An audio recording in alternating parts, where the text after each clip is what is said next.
Good morning students. आज हम discuss करेंगे electric field intensity on equatorial line of electric dipole.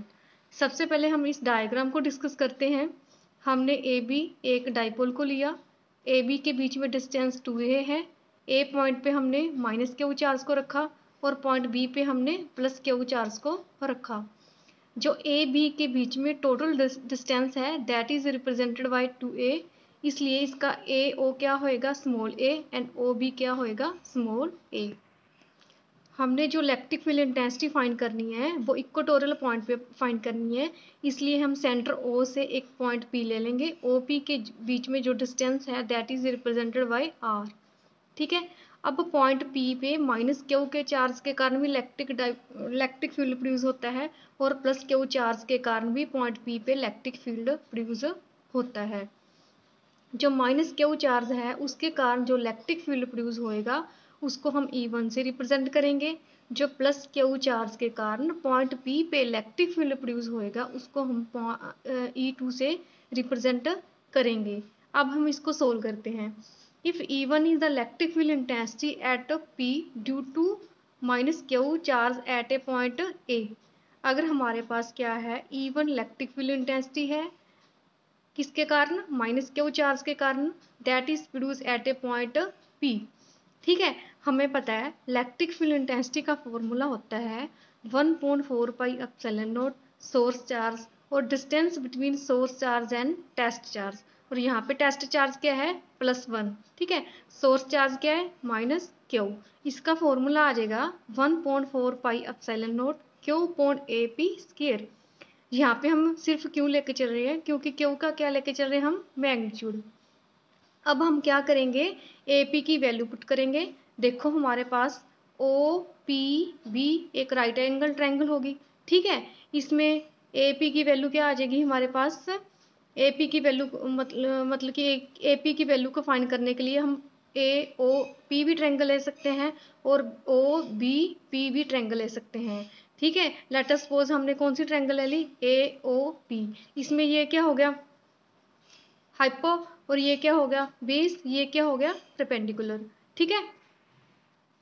इसलिए हमारे पास A P square is equal to O P square plus O A square. ठीक है। O P की value क्या है, आर, इसलिए यहाँ पे आ जाएगा आर स्केयर। ओ ए की वैल्यू है ए, इसलिए हमारे पास आ जाएगा ए स्केयर, क्योंकि यहाँ पे हमारे पास क्या है, स्केयर। अब हमने यहाँ पे ए पी स्केयर की वैल्यू पुट करनी है, इसलिए इसको हम ए पी स्केयर की डायरेक्ट वैल्यू यहाँ पे पुट कर देंगे। देखो भी इसकी डायरेक्शन क्या आएगी, अलोंग PC, क्योंकि जो इलेक्ट्रिक लाइन ऑफ फोर्स होती हैं वो नेगेटिव चार्ज के टुवर्ड्स जाती हैं। अब देखो इलेक्ट्रिक फील्ड इंटेंसिटी एक वेक्टर फिजिकल क्वांटिटी है। अगर कोई भी फिजिकल क्वांटिटी वेक्टर होती है वो किसी सर्टेन एंगल पे लाई करती है तो उसके 2 कंपोनेंट होते हैं। ठीक है। एक तो इसका कंपोनेंट हो जाएगा E1 cos थीटा एंड इस another component is E1 sin theta. जो थीटा वाला होता है उसको हम कोस से रिप्रेजेंट करते हैं, जो परपेंडिकुलर वाला होता है हम उसको साइन से रिप्रेजेंट करते हैं। अब हमने E2 इलेक्ट्रिक फील्ड इंटेंसिटी ले ली at a point P due to plus Q charge at a point B। ठीक है। इसका फॉर्मूला आ जाएगा E2 1.4 pi epsilon naught Q point BP square. अब आप इस डायग्राम को ध्यान से देखो, BP स्क्वायर क्यों आएगा, क्योंकि जो हमारा सोर्स चार्ज है वो कहाँ पे रखा है, B पे, और जो टेस्ट चार्ज है वो कहाँ पे रखा है, P पे।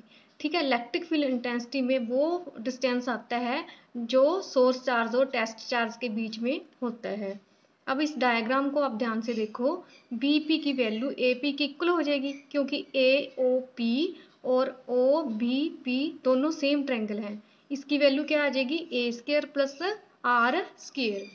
ठीक है। इसलिए अब हम यहाँ पे BP स्क्वायर की वैल्यू पुट कर देंगे, A square plus R square.